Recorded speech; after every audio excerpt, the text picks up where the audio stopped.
में ऐसा रहा है कि जब कोई एलओपी अगर खड़ा हो जाता था संसद में, तो कोई भी वक्ता हो, चाहे वो ट्रेजरी बेंच का हो या किसी भी अन्य दल का हो, बैठ जाता था। भारत में हमेशा से प्रतिपक्ष के नेता का बहुत सम्मान रहा है। अब वो सम्मान हाल के सालों में गिरा है, कम हुआ है, वो हमने देखा है। अदरवाइज ऐसा कभी नहीं हुआ है कि भारत में कोई कोई भी लीडर ऑफ पोजीशन को कोई इस तरह से मजाक बनाए। आपने देखा कि प्रधानमंत्री ने खुद अपने संबोधन में लीडर ऑफ अपोजिशन जिसको भी हम बता रहे हैं, अधीर रंजन जी को, उसका कितना परिहास किया। उसके पहले गृह मंत्री ने अब पिछले दिन उनका परिहास किया। तो इस तरह का परिहास किसी लीडर ऑफ अपोजिशन का कोई भी सत्ताधारी दल मुझे याद नहीं है। मुझे ऐसा याद नहीं है कि कभी इस तरह का परिहास मजाक उड़ाया जाता है। देखिए, फ्लोर का अपना स्ट्रेटेजी होता है। अगर वो स्ट्रेटेजी ये थी कांग्रेस की तरफ से कि नॉर्थ ईस्ट के किसी सांसद से हम बहस का शुरुआत करेंगे, तो उन्होंने गोगोई से बहस का शुरुआत करवाया। ये उनकी स्ट्रेटेजी थी। उस स्ट्रेटेजी से हम मुझे नहीं, बहुत लोगों को लगता है कि गोगोई ने बहुत अच्छा भाषण किया था शुरुआत करने के लिए, जो भी अविश्वास प्रस्ताव पर है। अब उसने चुभती हुई बातें भी कही थी।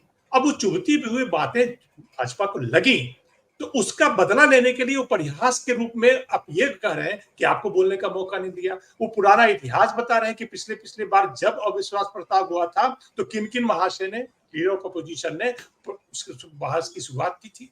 ठीक है, बहस की शुरुआत की थी। स्ट्रेटेजी बदल सकती है। कांग्रेस की अपनी स्ट्रेटेजी थी।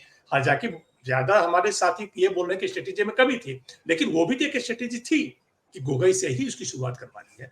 तो मुझे लगता है कि हमारे यहाँ अभी चूंकि अहंकार इतना ज्यादा हो गया, सीट इतनी ज्यादा आ गई है, तो लीडर ऑफ अपोजिशन का महत्व न कि सिर्फ संख्या में कम है, बल्कि जो महत्व मिलना चाहिए था सत्ताधारी दल की तरफ से, वो महत्व भी कम हो रहा है। मैंने ऐसा कभी नहीं देखा है कि लीडर ऑफ अपोजिशन को आप इस तरह से सदन से बाहर कर दीजिए। किसी पार्टी का नेता सदन से बाहर, क्या लीडर ऑफ अपोजिशन ने क्या कहा? जैसे आपने खुद कहा कि उनकी हिंदी में थोड़ी सी प्रॉब्लम हो सकती है, हिंदी कोई शब्द बोलने से क्या वो शब्द भारत में जो संसद में जो व्यवस्था है, जो अनपार्लियामेंट्री वर्ड्स की जो लिस्ट बनी हुई है, क्या नीरव शब्द जो है क्या अनपार्लियामेंट्री वर्ड की लिस्ट में है? अगर नहीं है तो ये बिल्कुल आर्बिट्ररी फैसला है। मैं एक बात आशुतोष जी को कहना चाहूंगा कि एक सामान्य नागरिक को भी बोलने की स्वतंत्रता है, पीसफुली असेंबल होने की स्वतंत्रता है। भारत की स्वाधान की आजादी, स्वाधीनता भी एक आंदोलन से ही मिली थी। पीसफुल आंदोलन, अहिंसक आंदोलन करने की हम वकालत करते रहे। अब संसद के अंदर वो सारे अधिकार खत्म होते हैं। एक सामान्य जो अधिकार नागरिकों को मिले हुए हैं, अपोजिशन के मेंबर के पास वो भी अधिकार नहीं रह गए। मुझे ये समझ नहीं आ रहा है कि संसद में जो आपने अपने स्लाइड में बताया कि 373, 374 इस तरह के जो मतलब नियम है, जिस नियम में दूसरी पार्टी का पक्ष आपको सुनना भी नहीं है और आपने उसका नाम लिया और वो व्यक्ति उसी वक्त बिल्डिंग से बाहर निकाला जाएगा। जो उसमें ऑर्डर ये है, प्रिसिंक्ट से बाहर होने, परिसर से बाहर निकालना है उनको, उस बिल्डिंग से बाहर निकालना है आपको। यानी कि इसमें जो दूसरी पार्टी का सुनने की जो बात, इसको आप बोलते हैं राइट टू बी हर्ड, यहाँ तो राइट टू बी हर्ड भी नहीं है कि आम एमपी को, वो आपकी मर्जी पर है। तो ये मुझे लगता है कि ये सारे नियम जो है इनकी भी व्याख्या होनी चाहिए, इनकी भी एक स्क्रूटनी होनी चाहिए। क्या ये आदमी के, साधारण व्यक्ति के भी जो मौलिक अधिकार है उससे भी ऊपर हो सकता है? ये मौलिक अधिकार है। अगर आप मेरे बारे में कोई फैसला लेते हैं या मुझे राकेश जी,